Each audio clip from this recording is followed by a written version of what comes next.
So it has been said that history moves slowly and then all at once. That is the scenario that the world might be looking at right now. In his Oval Office speech on Thursday night, President Biden spoke of three fronts, essentially: Iran, China, and Russia, saying that the world is watching what America does and how we respond. History has taught us that when terrorists don't pay a price for their terror, when dictators don't pay a price for their aggression, they cause more chaos and death and more destruction. They keep going, and the cost and the threats to America and the world keep rising. Joining us now, John Kirby, National Security Council Coordinator for Strategic Communications. John, welcome back. Thank you very much for joining us today.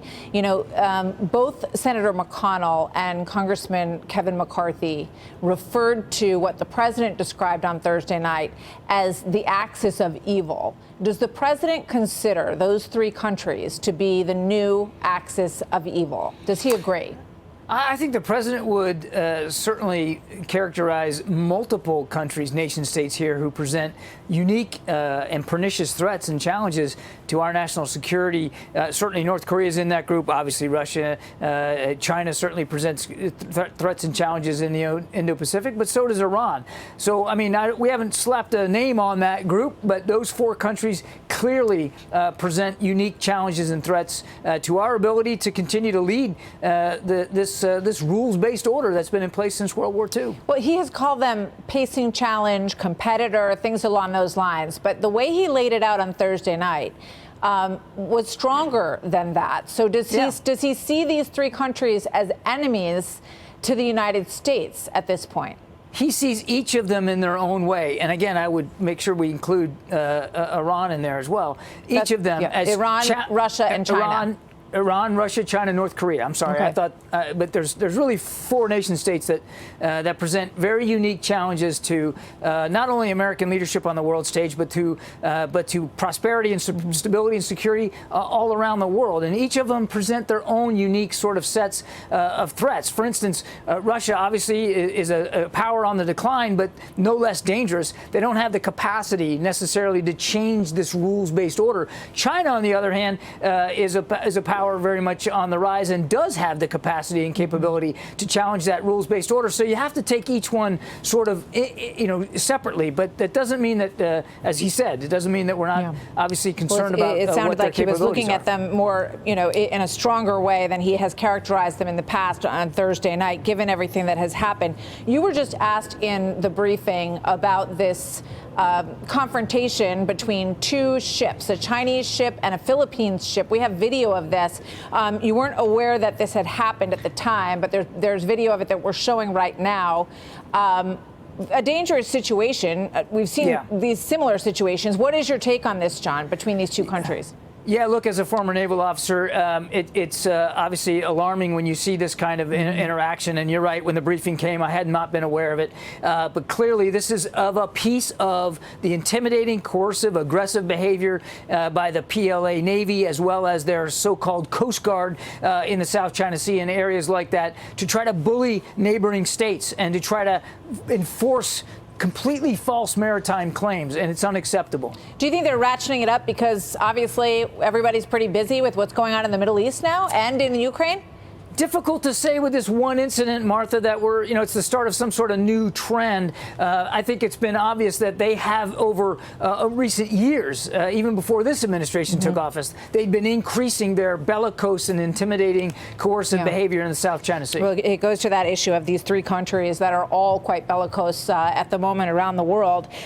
This is a scoop that Axios had on Thursday, and it goes to the issue of how many of these confrontations around the world the United States can be in the lead on. We're in the lead in Ukraine in terms of supplying them what they need. Now in the lead in Israel as well in terms of supplying them. And Axios reported the Pentagon plans to send Israel tens of thousands of 155 millimeter artillery shells that had been destined for Ukraine from U.S. emergency stocks. Three Israeli officials with knowledge of the situation told Axios. So we're now pulling from one group that we're supporting in order to supply another. That doesn't sound like we can do all this at once, John.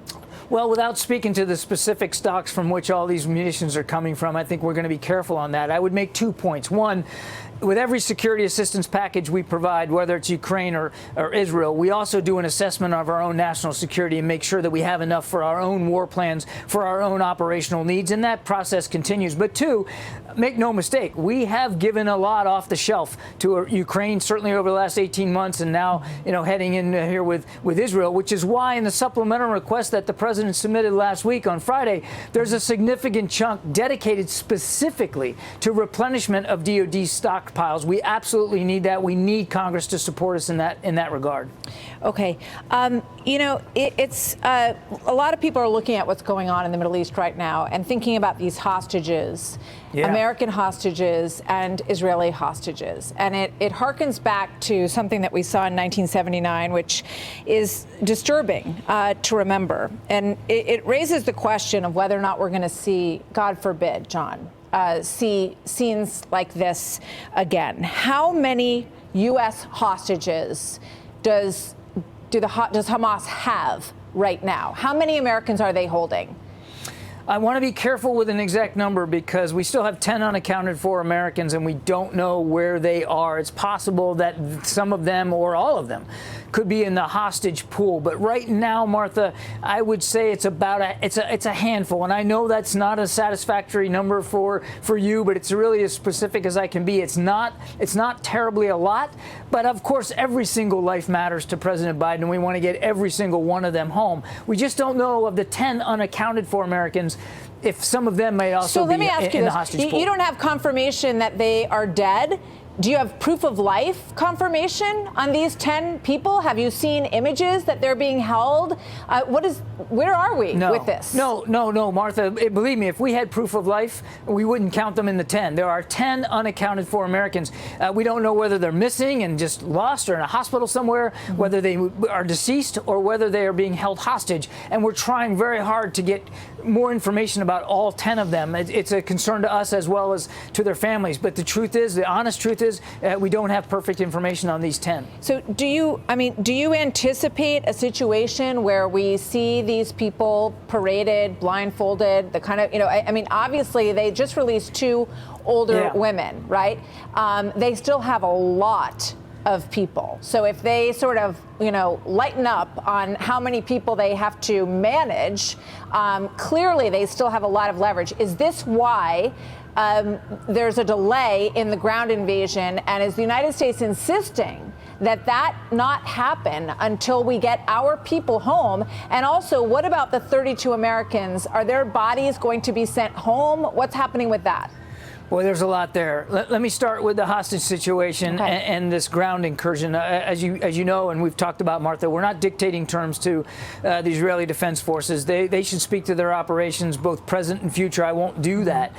We have talked from the very beginning with our Israeli counterparts about thinking through the ramifications of their operations, making sure that they're asking themselves the same kind of questions we ask ourselves when we conduct operations about what the second and third order effects might be, what the unintended consequences might be, certainly what effect there might be on the hostages. And you're right, Martha, there are dozens of hostages, not just Americans, but from other countries in Israel as well. And certainly we're all concerned about their fate. I can't speak for what Hamas might or might not do. I can only say that they ought to release every single one of them today. Just no bones about it. Just let them go. They have no business holding these people. Short of that, we're going to work with our partners in the region, as we did on Friday, to get that mother and daughter out. We're going to continue to work with our partners to see what we can to get the rest of them out. Every single life, every single one of them. Have you heard about any arrangement that is in the works for 50 dual nationals, dual citizens? I've seen that press reporting, Martha, but before coming out here to talk to you, I asked to make sure that I had the latest information, and we can't confirm the validity of those reports or that offer. And I think, I don't have to tell you this, but we got to take everything Hamas says with a huge grain of salt when it can't take it at face value. Okay. I understand you were just meeting with the vice president. What's her priority? What is she speaking about in terms of how she wants to see us handle this situation that is very sensitive in terms of the Palestinians and the Israelis? What is she saying about that today, John?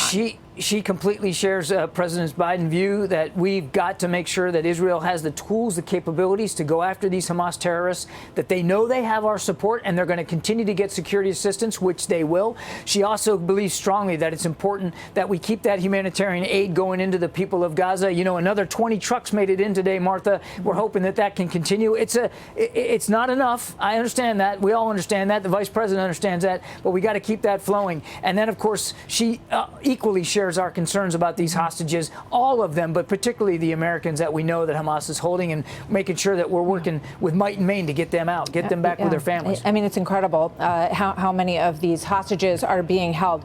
Very quickly, it's our understanding that the Houthis attacks on Yemen, that our folks were, sort of battling that situation for 9 hours. There have also been 9 attacks on U.S. bases in Iraq. All of this is happening by Irani proxies. Is the United States going to respond to either one of these situations, John? I'll tell you what, Martha, we're going to do what we need to do to protect and defend our forces, make sure that they have the force protection measures in place to protect themselves. We absolutely acknowledge, and I said it at the briefing, that these groups are supported by Iran. There's no question about that, and that we're going to do what we have to do to protect ourselves. Now, as for a response, obviously, I won't telegraph any punches that might or might not be coming, just that, as we've done before, if there's going to be a response, it's going to be at a time and a manner of our choosing. We're going to do what we have to do to protect our interests. And that's one of the reasons why the president directed more military capabilities into the region. 2 strike groups, now one of them going to the Middle East and one of them staying in the Eastern Med, as well as additional air defense systems that the Secretary of Defense deployed or ordered to be deployed just over the weekend. Well, a lot on the plate at the White House, to be sure. John Kirby, thanks for taking some time to speak with us today. We always appreciate it. Thank you, John. Yes, ma'am. Good to be with you.